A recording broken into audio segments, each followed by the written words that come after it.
I just finished watching a video by Andrea Farias that popped up on my YouTube homepage. And in this video, Andrea shares tips from her parents who were field workers and had a low income and yet were able to save money despite their low income.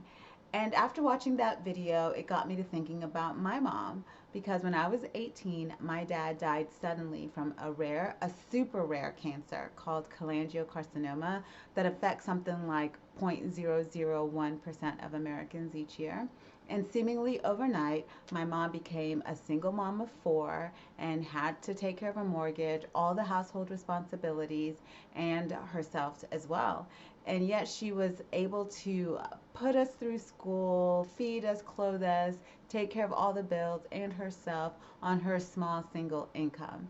So today I am going to share tips from my mom on how to save money even with a small single income. Let's get into it. Hi everyone, welcome to my channel. If you are returning, welcome back. It is so great to have you with me. Thank you for rocking with me. And if you are new here, welcome. I'm Vicky G, and on this channel I share my experiences trying to live a victorious life. And in my last naca video, oh yes, by the way, if you don't know, I am trying to buy my first home using the naca program. And naca stands for Neighborhood Assistance Corporation of America. And I have a whole lot of videos about naca, and I'll actually link the playlist down below or put a link up here or something like that. And so in my last naca video, I share how going through the naca process that is so involved has taught me some great money management tips, and that I shared in that video, which will be included in the playlist. And so I think that's why Andrea Farias's video popped up on my new YouTube feed, because it's about saving money, and I shared tips on how I've been able to save money and live on half of my income, which like, or not my half my income, half of what I bring home, half of what I take home. And so, yeah, which totally blows my mind. So all that said to say, like I said in the intro, today I'm going to share my mom's frugal tips on how you can save money even on a small single income. And as I'm sharing these tips with you, I'm talking to myself too, because it blows my mind. Because like I said in the my Naka video, it's been challenging. I mean, I've learned a lot of discipline with money through this whole process. However, excuse me, it's been difficult and challenging, and I found myself sometimes wanting to be like, oh, it's so hard, and complain and all that stuff. But then I would step back and think about my mom and all that she went through and all the responsibilities she had, and I'll tell myself, Vicky G, sit down, be quiet, and imitate your mom and practice some old-fashioned frugality, okay? So these are going to be frugal tips you can do, I should do to save money on even on a small single income. Let's get right on into it with number one. So number one tip from my mom is don't eat out. Don't eat out. I know what you're saying, because I'm saying it too. What? Don't eat out? That is not realistic. And I think back at the time when my mom was newly widowed and she was footing all the bills, and we did not eat out. We didn't. I mean, it wasn't in the budget, but, and also my mom's a phenomenal cook. She is just simply amazing. She's an amazing, amazing cook.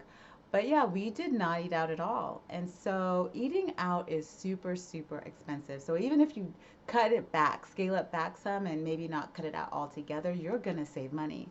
In fact, I wrote an article for my company's Thrive program, which, not Thrive program, Thrive Global. And I don't know if you know what Thrive Global is, but Thrive Global. They are an entity, organization that really believes that you don't have to do big, drastic changes. You can do micro steps to make lasting life changes. And I did an article because I did one of their Thrive Money challenges where I did the micro step in money management and budgeting, where instead of before I would eat out, it was really a mindset shift. My micro change was that Before I spent money eating out, I'd ask myself, does this bring me joy? And if it did, then I would eat out, and if it didn't, then I wouldn't. And that one small micro step allowed me to save $300 in 1 month eating out, from scaling back on eating out. So yeah, so I might I might do a video on that article. But anywho, basically, don't eat out, or if you're gonna eat out less, figure out a way to cut it, scale it back, because that'll save you a lot of coin. Now, the second frugal tip my mom would say on how to save money, even on a small single income, is don't buy name brand clothes. Yep, just don't. True to point, we did not have name brand clothes growing up. I mean, if we did, they were gifts. Or she got it secondhand or something. But we did not have name brand clothes, and we didn't miss it. And we were still fashionable. My sister more than me, but we were still well dressed. My mom is a super fashionable person, very fashion forward. And so we still looked really good. And right now I don't miss it. I don't miss that we didn't have the latest and the greatest. So, and in today's world of online shopping and really great thrift stores, you are going to find great clothes regardless your budget. So yeah, if you can, and I'm sure you can, don't buy name brand clothes. And that rolls right into number three. Her tip, also along the lines of not buying name brand, is buy used. She bought used appliances growing up. So used washer dryers. In fact, a hack that she did, or it would be called a hack now, but she was just frugal, is that she would go to rent to own places whenever they were getting rid or changing stock or something, and they were getting rid of their lines of rented appliances, and she would pay cash for them. So she would buy used rent to own appliances, and they would last her like 20 years. Crazy. But yeah, so she buy used appliances. She also bought used tables, used hard surface items. I definitely do not recommend buying used mattresses or couches or whatever. But she bought used china cabinets, dressers, things that she would actually DIY and, you know, paint and stuff, like do all the craft stuff. Again, crafty, fashionable, great cook. That's my mom. So yes, her third tip would be buy used appliances. So along the lines of paying cash for things, the number four tip that my mom would say to save money even on a small single income is buy cash cars. So long before Dave Ramsey made it a popular household thing, my mom, and I'm sure several other people, were doing it as well. And she not only saved up her money to go buy a car cash that's had a for sale sign or something, she had a friend who had access to auctions, so she would pay him to go to the auction to get her a car that he knew was in great condition. So she just got, rock bottom prices for cars. And at the time, that's what she could afford. And so that is what she did. So she would say, get a cash car to save you thousands, thousands. So after she got her cash car, she would keep that car, use that car till the wheels came off. And that would be her number five frugal tip on saving money, is don't buy something again until you can't use what you already have. So use what you have till you cannot use it anymore. That was her motto, and that is definitely something that has passed down to me and that I try to do.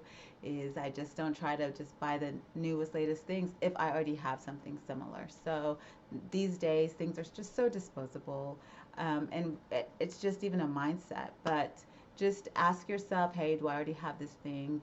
Does what I already have, does it still work? Whether it's phones or computers or appliances or anything, cars for sure, in her case. Just fix it, use it until you can't use it anymore. And so that will definitely stretch your dollars, stretch your finances, and allow you to put your money elsewhere, or to allow it to grow. So tip number five is use what you have until the wheels fall off, literally. The next frugal tip my mom would say on how to save money on a small single income would be do inexpensive family vacations. You know, growing up, our family vacations were to go visit family. We'd all pile up in the cars, we'd have games and snacks, and then we would drive to whatever city we were going to see our family in. And the road trip, the trip down there, the trip back, that was all part of the vacation too. And so you don't need to spend a lot of money to have some meaningful memory building times. And so we built such great bonds with my cousins. We connected with family members. We just built a lot of memories. And, you know, even right now, as I'm talking through it, like I'm getting flashbacks of different things that happened and that we talk about as cousins whenever we link up and stuff. And so yeah, that would be her tip, would say you don't need to spend a lot of money to have a meaningful quality time. And that is really what matters the most anyway in life, right? Is just really connecting on a very deep level. And so yeah, inexpensive family vacations would be tip number 6. And tip number 7 would be buy gifts year round. Because my mom, she just did not shop for gifts in the high sale season times. She always did off season, but actually just throughout the whole year, if she saw something that made her think of someone, she would purchase it at that time or at a great price. And she would have gifts. I remember she'd have like a gift closet or a gift area that she just put gifts that then when birthdays came around, she already had a gift at a that she purchased at a low price. So yeah, so that would be her tip to you all out there in the internet world, is if you're trying to save money on a small single income, um, buy your gifts year round, off season, sale times, and so that you're not paying high dollar for it when, like right now, that we're all going to get punched in the face with ads on buy this, buy that. Yes, not now, but you know, months ago, or when they go on sale in January or February, buy the gifts. And then the last tip that she would say to everyone is help others, give to others. And that's something that my mom is exceptional at. She is very involved in different organizations, very giving to neighbors and friends and strangers. And so I do remember when my dad passed, we received a lot of help. And we received all that help because my dad too were givers, and they just gave regardless of their income. So you don't have to make a lot of money to give. So wherever you're at in your finances, definitely be sure to give. We're entering the season of giving, and it doesn't have to even be monetary. You can volunteer your time or write a letter, write cards. I know for me, at the time when my dad passed, it was just so meaningful just to be able to talk to people, just to talk to someone or share someone or have somebody care enough to call and say, hey, how are you doing? And like, really, how are you doing? So anyway, that would be her tip number, what is it, 8, is give. Just wherever you're at, give. Give what you have. Give your heart, give your time, give money if you have it, and it will be returned to you in spades. Okay, so there you have it. Frugal tips from my mom on how to save money, even on a small single income. If you have frugal tips of your own, please put them in the comments down below and share it with me and the whole community, and let's help each other live victoriously even on less. All right, thank you guys so much for watching. I really appreciate you. If you haven't already, please click the like button. Subscribe if you haven't. I would love to have you part of the community, and I will catch you in the next video. Bye.